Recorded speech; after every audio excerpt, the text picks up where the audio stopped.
ഈശോ മിശിഹായിക്ക് സ്തുതിയായിരിക്കട്ടെ.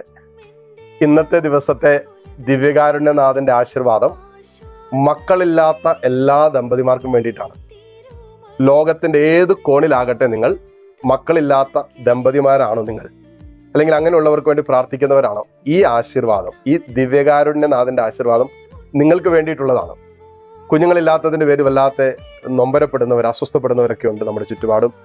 അവരനുഭവിക്കുന്ന മാനസിക വ്യഥ, ഒരു സമൂഹത്തിലായിരിക്കുമ്പോൾ അവരനുഭവിക്കുന്ന കുത്തുവാക്കുകൾ, പരിഹാസ വാക്കുകൾ, ഇതിനൊക്കെ നൊമ്പരം പേറുന്ന അനേകം ദമ്പതിമാർ നമ്മുടെ ചുറ്റുമുണ്ട്.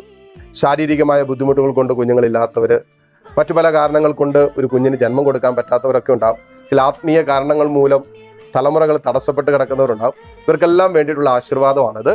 അപ്പോൾ നിങ്ങൾ ദമ്പതിമാർ ഒരുമിച്ച് കരം ചേർത്ത് പിടിച്ച് പറ്റുമെങ്കിൽ നിങ്ങൾ ഈ ആശീർവാദം എപ്പോഴെങ്കിലും ഈ ദിവസത്തിന്റെ ഏതെങ്കിലും ഒരു മണിക്കൂർ, ഇന്നോ നാളെ എപ്പോഴെങ്കിലും നിങ്ങൾ ഈ ശുശ്രൂഷയിൽ പങ്കുചേരുമ്പോൾ ഇത് നിങ്ങൾ കാണുകയും മറ്റുള്ളവർക്ക് ഈ ആശീർവാദം അയച്ചു കൊടുക്കുകയും ചെയ്യാം.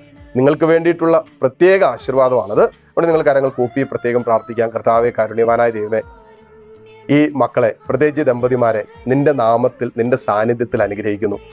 കുഞ്ഞുങ്ങളില്ലാത്ത ഈ ദമ്പതിമാരെ കർത്താവ് നീ അനുഗ്രഹിച്ചുയർത്തണമേ. ഇവിടെ വിഷമങ്ങളെ, വേദനകളെ നീ ഏറ്റെടുത്ത് ആശീർവദിക്കണമേ. ഈ നിമിഷം തന്നെ ഈ ആശീർവാദത്തിന്റെ സമയത്ത് അത്ഭുതകരമായ ദൈവിക ഇടപെടൽ ഈ ദാമ്പത്യത്തിൽ സംഭവിക്കട്ടെ. തലമുറകളെ കാണാൻ കർത്താവ് ഇടവരുത്തട്ടെ. നമ്മുടെ കർത്താവ് ഈശോ മിശിഹായുടെ കൃപയും പിതാവായ ദൈവത്തിന്റെ സ്നേഹവും പരിശുദ്ധാത്മാവിന്റെ സമാധാനവും സംസർഗവും ദിവ്യകാരുണ്യനാഥന്റെ ആശീർവാദവും നിങ്ങളോടൊപ്പം ഉണ്ടായിരിക്കട്ടെ, ഇപ്പോഴും എപ്പോഴും എന്നേക്കും. ആമേൻ.